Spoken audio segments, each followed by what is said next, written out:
Baba, Yes, my son. tell me a story. Which one? The story of home. The Black Panther has been the protector of Wakanda for generations. A mantle passed from warrior to warrior.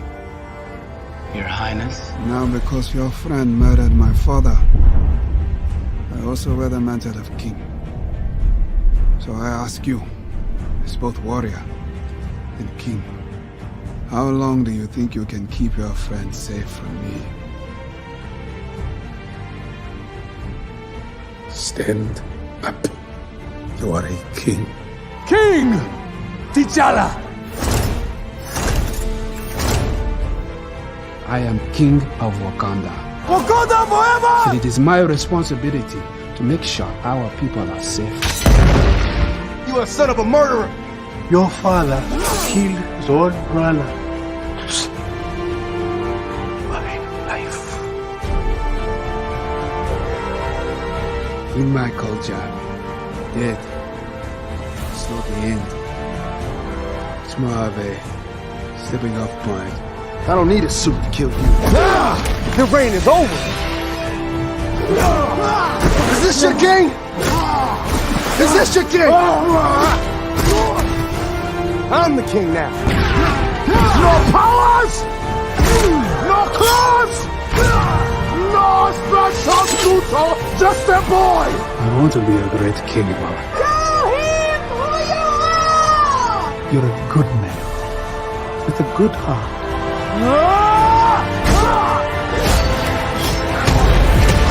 I am Prince T'Challa! Son of King T'Challa! I never yielded! As you can see, I am not dead!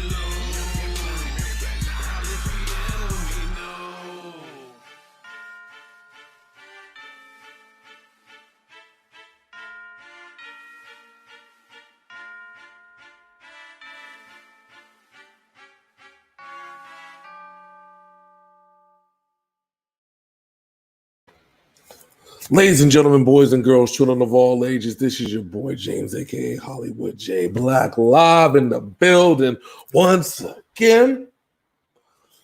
Thank you for watching the Ovatyme Sports Show. We are now week 3 into the NBA playoffs. Playoffs, yes, playoffs. We kind of know where we're at. We kind of know how things are going to go. Things are kind of going the way that we kind of thought they were going to go. Some things not the way that we thought was going to go, and we're going to elaborate on that.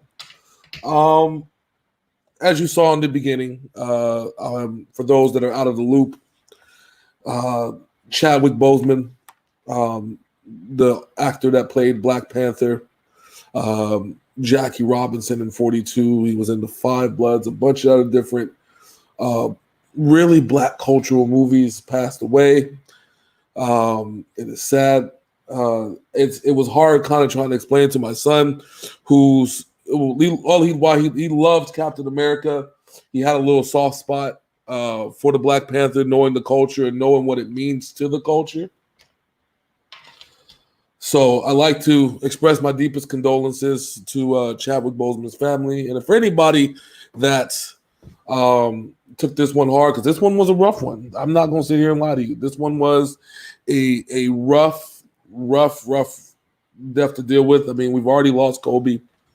We already lost, countless others due to coronavirus, and we just feel like we just keep losing and not gaining anything. In fact, emphasis on the NBA because of this. For those that have also been living under a rock, like if you're really watching this show and you're living under a rock, I'm sorry. If you're listening on the podcast, I don't know how you cannot know about the protests that happened. So the NBA essentially shut down for 3 days.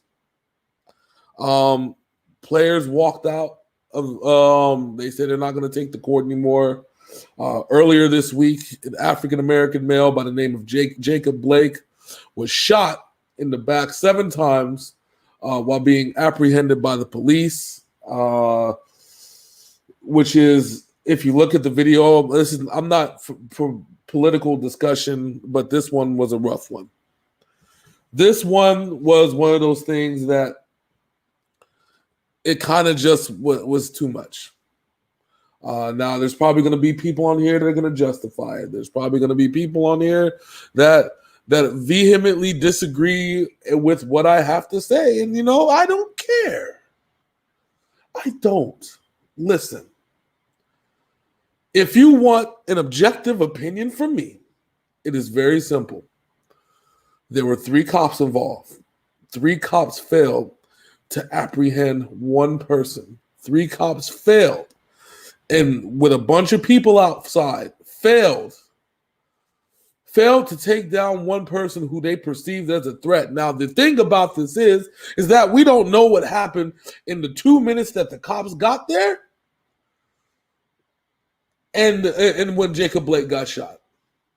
We don't know any of that. And so how did we get from my biggest question that I present to everybody else, and nobody has an answer to this. So how do we go from basically, like Drake says, from 0 to 100 real quick? Because shit changed in less than 2 minutes. We went from responding to a domestic call to killing somebody in the back. Now, I don't know about you, but we know that tensions are always high when these domestic situations come. We already know that tensions are high when tempers get flared and things get said and people say things that they didn't really mean and shit like that. But we went from 0 to 100. 2 minutes of verbal, which then turned into, we saw 40 seconds.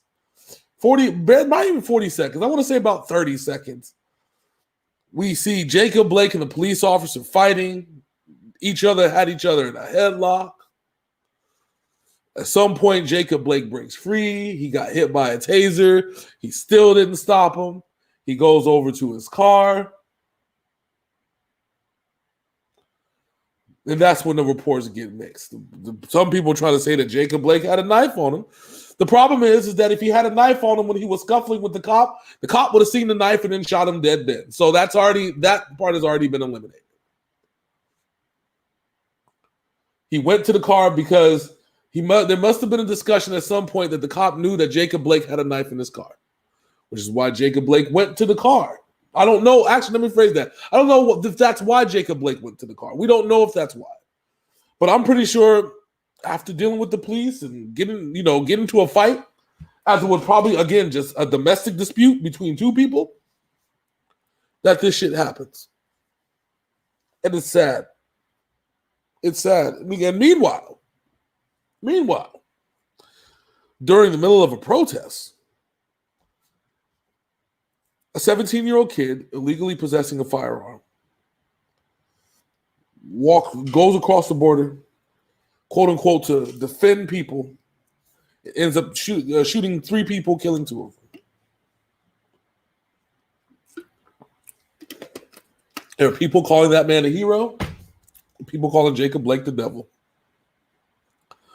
We know which subsect of people those are, unfortunately. There ain't no way. Listen, if I, who cannot possess a gun, go somewhere and still defend myself, possessing a gun, it's one thing if I'm in my house, protecting my home, because there was a Supreme Court case on this. It's one thing if I was in my home, protecting my home, defending my home with somebody else's gun. At that point, I have the right to defend my home by any means necessary. This man illegally possessed a firearm, illegally crossed over to another state with said firearm, and quote unquote defended himself. Everything of all that goes out the window. There's no castle doctrine. There's no stand your ground. He illegally possessed a firearm and traveled 30 miles with it across to another state where it was also illegal to have that firearm. And you calling this man a hero. All that led to the NBA saying, you know what? The players said, you know what? We're good. We are good. Like, this is disgusting. We had 2 days of talks. Michael Jordan had to get involved. A lot of BS, a lot of drama, a lot of things to take away from it. And yet, they went back to play.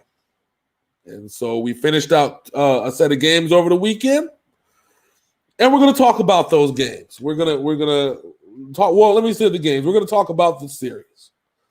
Point blank period. It's the Lakers finally closed out their series against the Blazers. The Blazers, without Damian Lillard left the bubble in the middle of all this drama because of knee issues. It said that there was some possible significant damage to his knee.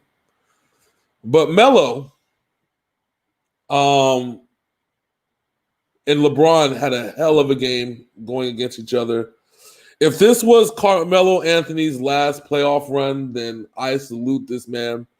This man, they called this man unable to play. They called this man, they said that he was unable to be the Melo of old. And I don't think anybody would have wanted to ask him to be the Melo of old. We knew that Carmelo Anthony was not a superstar. However, Carmelo Anthony had a ton of gas in the tank. It was all gas, no brakes for Carmelo Anthony. He was the focal point, and him and LeBron had a duel to end all duels. While LeBron did, LeBron's not Carmelo's not a defensive dude, so it's not one of those things where we knew he was going to stop LeBron. However, at some point, the offensive game on there was just brilliant. But that's not to take away anything from the Los Angeles Lakers, with the Blazers without Lillard is bad. It wasn't going to go well because you're losing about maybe 30, 40 points to cover that. So it was kind of a foregone conclusion. But I was glad to have seen Carmelo and LeBron do their thing one last time. It was beautiful. Like 2 claps for Carmelo. I hope that this isn't the end of Carmelo Anthony. I hope that maybe some team, a playoff contender, maybe in the East, maybe Brooklyn, Melo coming off the bench, says, you know what? Or maybe even Portland again. Portland at full strength. If Lillard comes back for a run, Portland at full strength, maybe fill out a couple of the bench things. Portland might have something. They came on way too late, but listen, they gave LA the business. Like I said, I thought it was going to go to 7. It went to 5. It is what it is. I was wrong on that one, but it was something special. It was something special indeed. I just wish that Dame Lillard could have probably came in and extended that son of a gun to 7.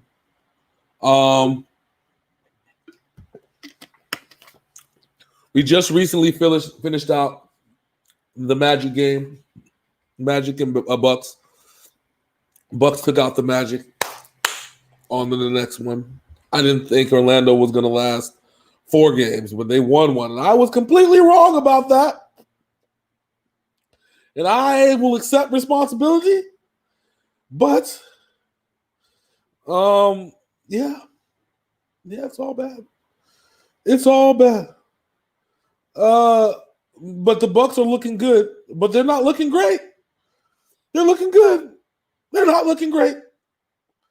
One time for the one time, they're looking good, but they're not looking great. They showed a little bit of vulnerability. They showed that if Giannis, they showed that team basketball is team basketball. If you don't function as a team, guess what, Buckaroo? You're not probably going to get far. We saw the Nuggets and the Jazz. The Nuggets and the Jazz go to. Is now going to 7.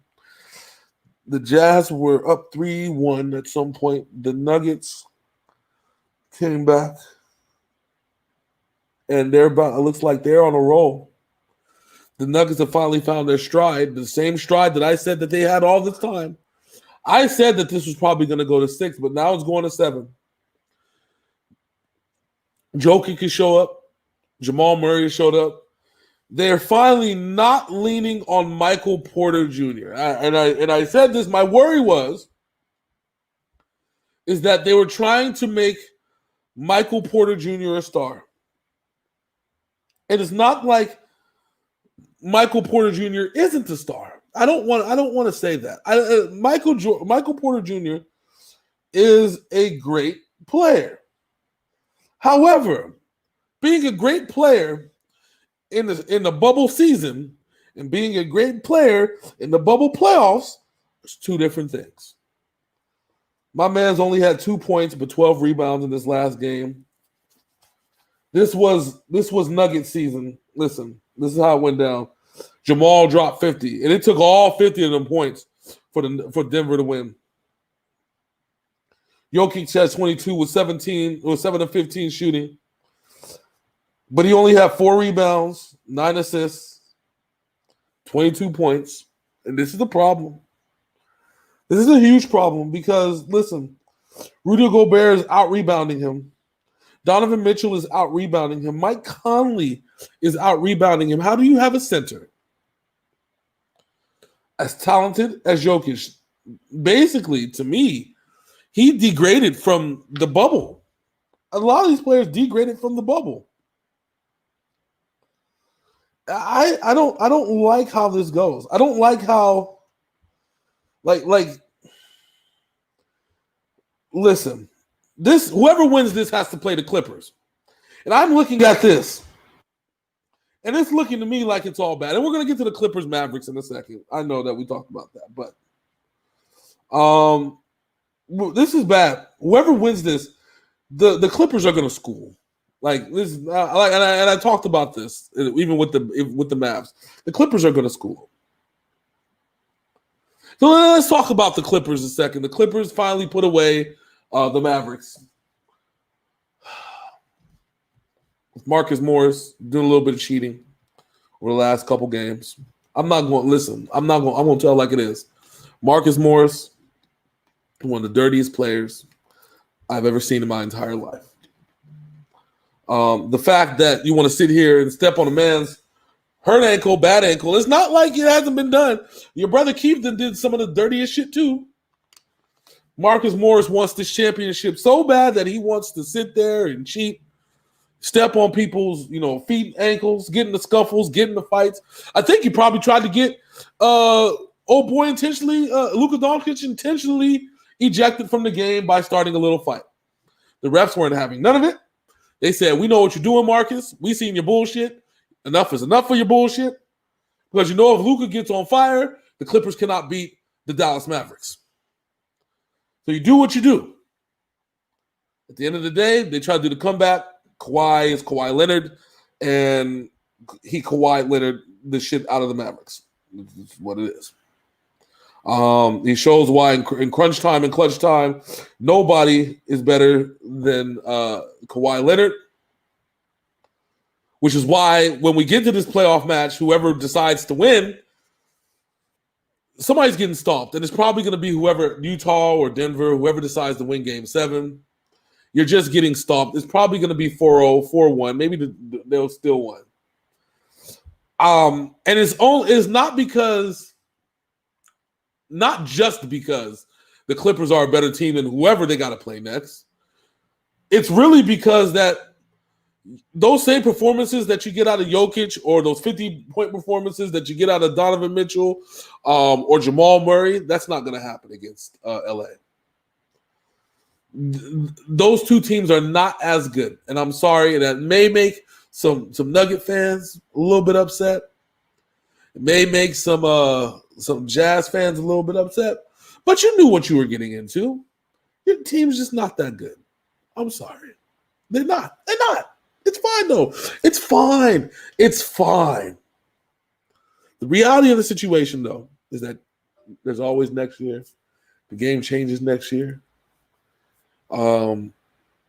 And then you just rebuild and we come back. So now, let's get over to the Eastern Conference. No, before we do that, we got a game 6, y'all, tonight.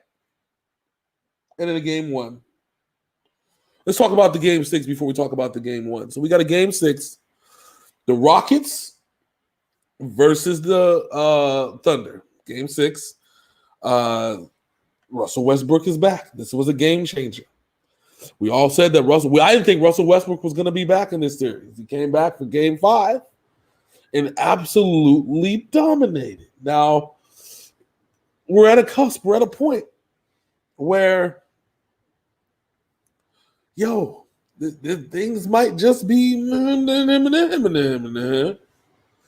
This just might be the end of the Oklahoma City Thunder's run.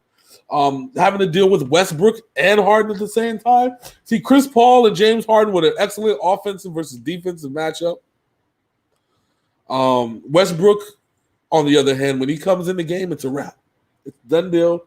There's nobody better than Westbrook at that second scorer position. He was the second scorer when it was him and Durant. He's now the second scorer when it's him and Harden. There's nobody better. I'm sorry. There isn't. Y'all can sit here and get mad if you want to, but the reality of the situation is when it comes to second scores, second options, it's nobody better than Westbrook. There's plenty of options better when he's the first option because he's the stat hog. But as a second option,